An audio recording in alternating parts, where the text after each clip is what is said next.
Today we have a video where President Putin discusses Taiwan and whether or not China needs to use force in order to reunite Taiwan with the mainland. This video comes from CNBC International. Shout out to Hadley Gamble, who is the interviewer in this particular show that was streamed, I think, on the 14th, live from Moscow. Let's get into it. If China were to invade Taiwan, would you say a real risk of war?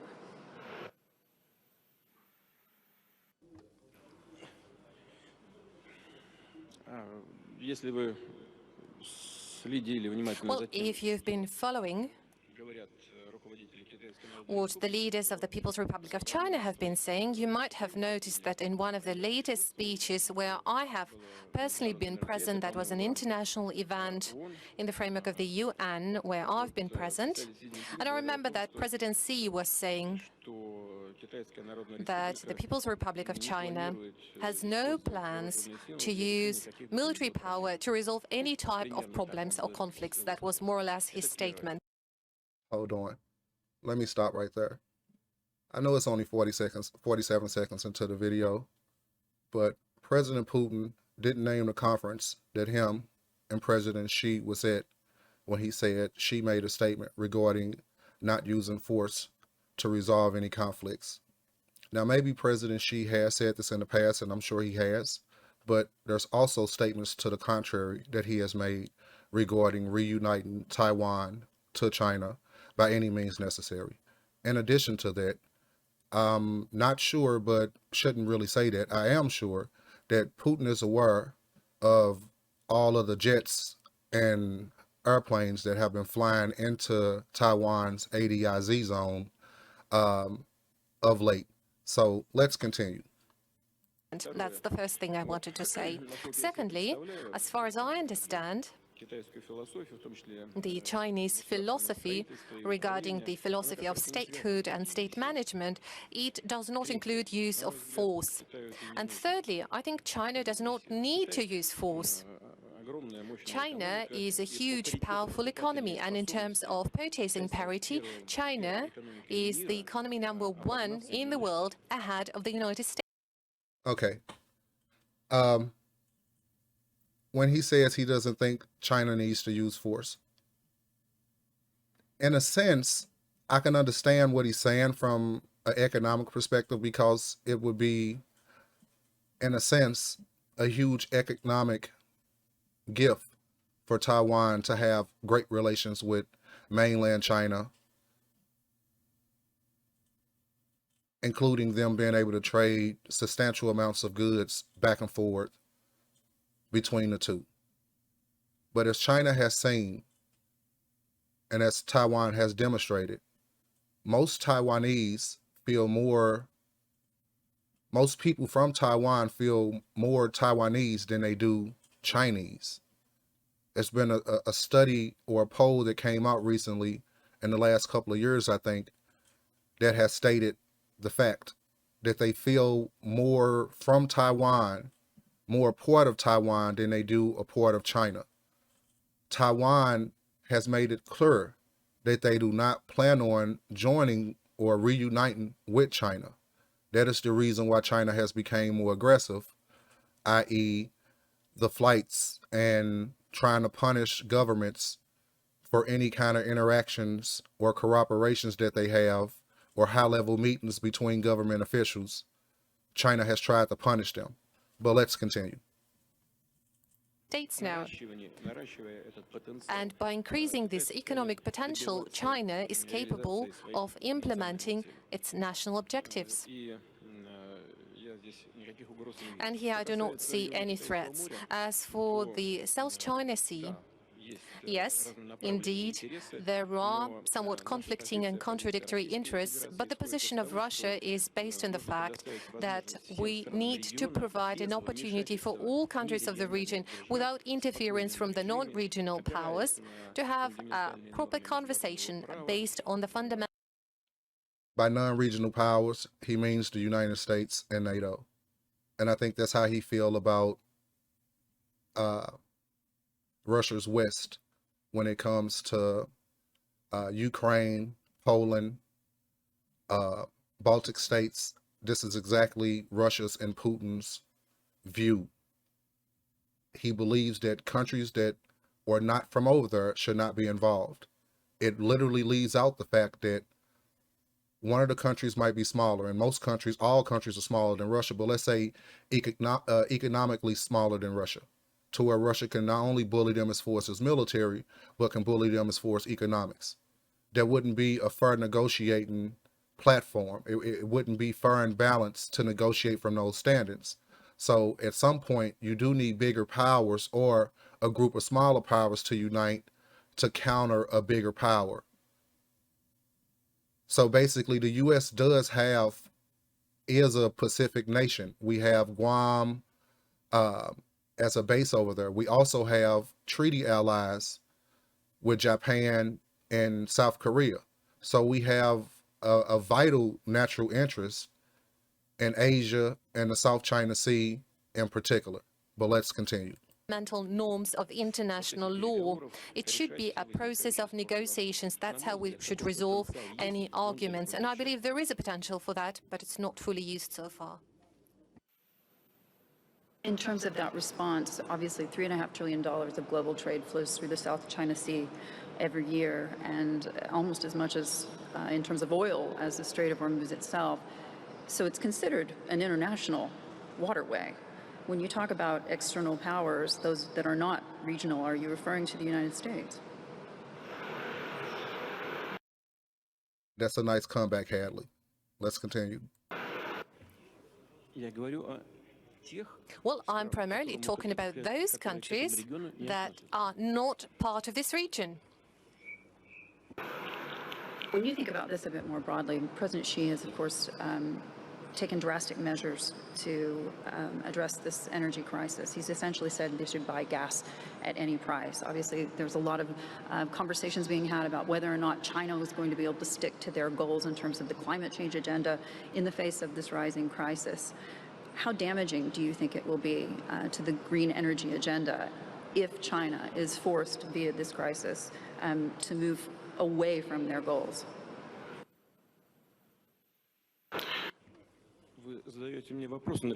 Well, you're asking me questions that I can't answer. I'm not President Xi. I'm the president of the Russian Federation.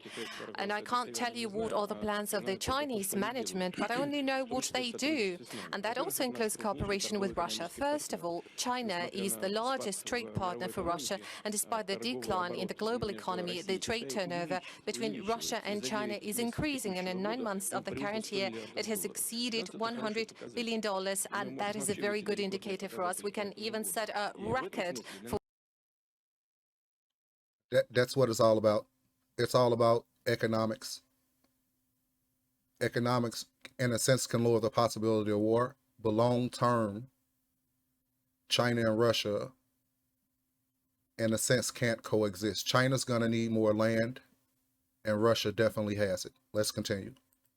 For this year. And in this regard, China is a highly reliable partner for us. And I'm not talking about political components of that. I'm talking about China being a strategic partner of ours in almost all areas. And China is truly a reliable partner and an ally. And China is delivering on all undertaken commitments. And if there are any questions, be that in the economic area or in any other area, we always sit at the same negotiating table and we search for solutions, and we do find the solutions by making compromises. The same applies to cooperation in the energy area. China works with us to develop one of the largest projects on the LNG, by the way, together with Total Energies, with Novatec. And that is a successful project. That is Arctic LNG. The second project that China will also most probably participate in. Together, we have agreed on supplies of gas, of pipeline gas to China. We have constructed the pipeline route, and the total volume that we're aiming to achieve is 38 billion cubic meters. China is a huge market and a rapidly developing and growing economy with a very large amount of consumers. And I believe today we have generally agreed on the second route going through the territory of Mongolia. This is part of the reason to why China is trying to take over the South China Sea or make claims to the majority of the South China Sea. It's not only them having control of the first island chain, them having not necessarily control, but a lot more sway and say so in the commerce that goes through there, the trade that goes through there, but also the natural resources that are under the water offer a lot of these coastlines and a lot of these islands. That is the main goal for China to be more self-sufficient, more self-reliant. But in the meantime, as a bridge gap, we'll take the energy and develop a pipeline with Russia. But let's continue. И говорил об этом. But I've been saying that Мы, before. вот что касается поставок, скажем, угля. If Мы we relate последний to раз the supplies of coal, угольные. China has large coal generation, and the leadership of China is taking large effort to eliminate and go away from coal generation.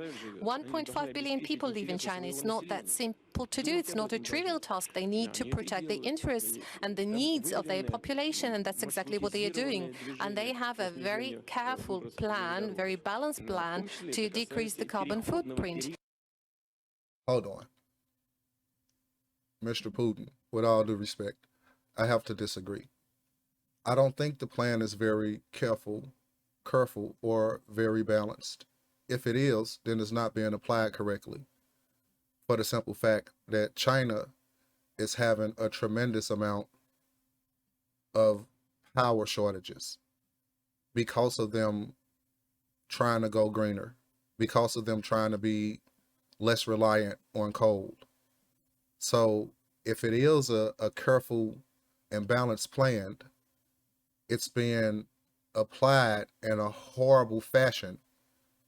As you can see, the hurt that is caused Chinese companies, the economic hardship it has caused China, and a day-to-day disturbance of basic utilities to the Chinese people. If that's fair and balanced and carefully constructed, I beg to differ. But let's continue. And the same applies to the transition period when more of blue fuel will be consumed, more of gas. And it is in our plan to increase the gas supplies through the available infrastructure and also in terms of the ones that will only come up in the future. I do not know whether China will be able to deliver on all the plans that it is setting itself, because the volumes are huge, but everything that has been done by China.